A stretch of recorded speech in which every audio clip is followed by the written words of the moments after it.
The following is a summary of a book, both of which will be published in 2023. This video is designed to provide a very brief overview of the ideas developed in this book, so I shall proceed without wasting any time. Philosophical problems can be approached from a subjective and an objective perspective, and thus our discourse is divided into subjectivistic and objectivistic theories. If one perspective of a duality of perspectives is false, then our perceptions of duality does not mirror reality, and if both of them are true, then reality is in some sense dualistic. Complementarity provides a way to explain opposing perspectives such that each side forms a reciprocal and mutually dependent aspect of a whole. In analytic psychology, a principle of complementarity was utilized by Carl Jung to explain the relationship between opposed psychological functions, the relative expression of each being the relative repression of the other. 4 of Jung's functions, a duality within a duality, can be used to characterize temperaments in philosophy. Extroversion looks to the outside, introversion looks inside. Thinking seeks distinctions, feeling finds connections. What we find is that philosophical perspectives on given problems can be defined by this structure. 4 classes describe all of the possible forms of knowledge, all of the possible forms of being and value and socio-political right, as well as all of the theories of which these perspectives form the foundation. We can therefore talk about philosophical theories as being emergent from a basic and uniform structure, and we can talk about the various expressions of the 4 quadrants of this structure in terms of different worldviews. The objectivist worldview aligns with the synthetic a posteriori, the concrete particular, the subjective relative, and the libertarian individual, or empiricism, materialism, moral relativism, and anarcho-capitalism. The subjectivist worldview aligns with the analytic a priori, the abstract universal, the objective absolute, and the authoritarian collective, or analytic rationalism, idealism, moral objectivism, and state socialism. The third worldview is neither objectivist nor subjectivist, and aligns with the synthetic a priori, the abstract particular, the objective relative, and the authoritarian individual, or synthetic rationalism, some form of neutral monism, value pluralism, and state capitalism. Finally, there is a hypothetical 4th worldview, which is simultaneously subjectivist and objectivist, and this aligns with the analytic a posteriori, the concrete universal, the subjective absolute, and the libertarian collective. These notions are commonly considered to be self-refuting, oxymoronic, or otherwise normatively circular. This matter is of crucial importance and shall be returned to at a later stage. Classical logic is grounded in 2 key logical laws.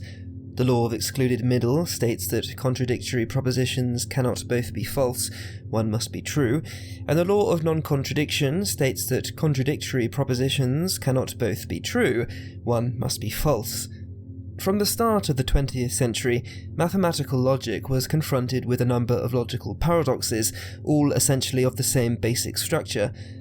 The paradox is most simply expressed as the liar paradox, which asserts this sentence is false. If the liar sentence is true, then it is false, and if it is false, then it is true. The hope for mathematical logic was that we could devise a system of axioms that could produce every true proposition and no false ones, but attempts to circumvent the paradoxes eventually proved futile. In the 1920s, Kurt Gödel showed that any consistent logical system could produce a proposition analogous to "this proposition is unprovable," which cannot be false, for if it were false it would be provable. The proposition is therefore unprovably true, revealing a distinction between truth and provability. The problem that Gödel's theorems present for the philosophy of mathematics is that they entail that a satisfactory account of the notion of truth is inconsistent with any consistent logical system. However, if we were to alter classical logic, we may again achieve an equivalence between truth and provability, and the alternative ways that we can interpret logical consequence can be characterized by the same quadripartite structure as all other philosophical notions. If we assert that the fact we cannot prove the Gödel sentence means it cannot be considered true, then we must assert that it is neither true nor false, since if it were false, it would be provable. And if we assert that the fact we can see the Gödel sentence is true by necessity means that it must be provable, then we assert that it is both true and false, for if it is true and provable, then it is unprovable and false. Both options require abandoning one of the laws of thought on which classical logic is built. The incomplete approach requires violating the law of excluded middle, for not all sentences are true or false, and the inconsistent approach requires violating the law of non-contradiction, for not all sentences are not true and false. The two perspectives are duals of each other, so one could not discriminate between them on the basis of logic alone. Again, non-classical perspectives on logical consequence can be defined by the same structure and in the same way as all other philosophical notions. We can represent this on the quadrant system as 4 fundamental logical rules, as the 4 elements of theoremhood: provability, non-provability, disprovability, and non-disprovability, or if we are taking truth to be bound to proof by the 4 truth values: true, non-true, false, non-false. With this, we are approaching a radical realization. That which we use to discriminate between theories is subject to the same structure of perspectives as the theories themselves. There are perspectives on how we can discriminate, and these perspectives cannot be discriminated between without presupposing what it is we are attempting to decide. Moreover, the very same structure can be used to describe the elements of human cognition, whereby the dichotomy between incomplete and inconsistent logic is correlated with the mechanistic brain and the symbolic mind, the former being home to purely syntactic computational procedures, while the latter is the domain of semantics and meaning. Famously, Douglas Hofstadter argues that a feedback loop between these aspects of intelligence is responsible for our feelings of self, and self-consciousness is both the subject and object of itself, just as the logical paradox is the proposition that predicates of itself. Self-consciousness would then refer to that quadrant of the structure which expresses a unity of opposites, just as the brain refers to the objective perspective and the mind refers to the subjective.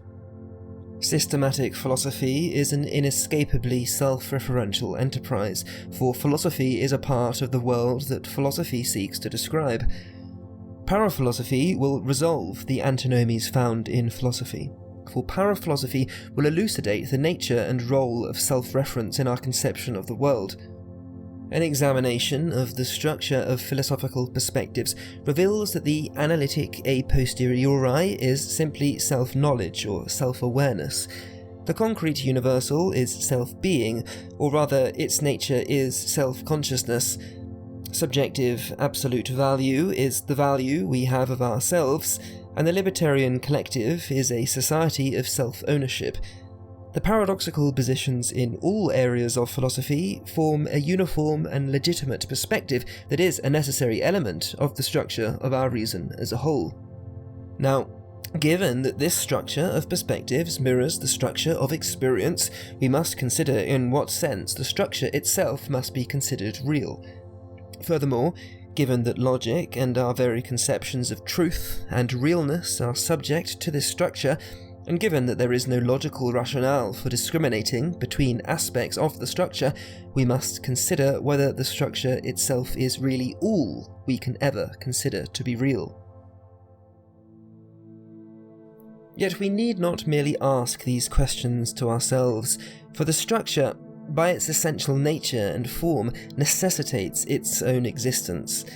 That is because the self-referential aspect of the structure is self-consciousness, and in accordance with its self-referential nature, it exists both within and without itself. As within, it is merely an aspect of the structure. As without, it is that field within which the structure is contained as a whole. The structure is a self-similar construct, a fractal, and since self-consciousness is an absolute necessity, being justified of the unity of logic and experience via the analytic a posteriori, the entire structure too is justified as actual as its contents. The structure is an expression of a fundamental unity of opposites that has become divided, and it reveals itself to itself via a principle of complementarity. Much of institutionalized philosophy has unwittingly assumed that there is a way reality is like, and it has therefore proceeded in an attempt of describing what it is like. A true philosophical science must understand that our attempt to describe reality is fundamentally involved in that reality's generation, that the world is an expression of our evolving capacity to comprehend ourselves and our ability to explain our ability to explain. The self-reference of being means that reality is ultimately irrepresentable, but its irrepresentability can be expressed, and must be expressed via an ever-advancing representation. Phenomenal reality is the evolution of this representation, and the irrepresentable absolute perspective is the beginning and the end of evolution. It is the relativization of the absolute, the representation of the irrepresentable, which forms the lens of duality through which we experience the world. The subjectivist aspect is ideal, finalistic, and mental. The objectivist aspect is material, mechanistic, and physical.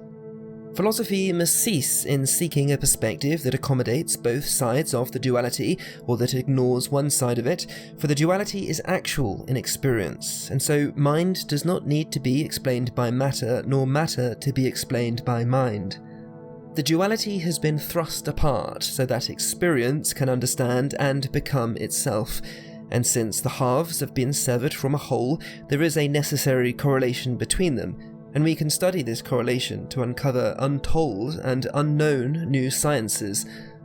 The extent of our understanding in here runs always in parallel with the extent of what there is to understand out there, for the two are not separate. We create as we learn as we create. Art and science are one. The inside and the outside are divorced through evolution, and thus we perceive the world as separate from ourselves. In time, the same reason that would divide the world shall begin the reintegration of it, and thus, as the wounder heals, we shall become one with the other once more. A philosophical science is thus a science of the self.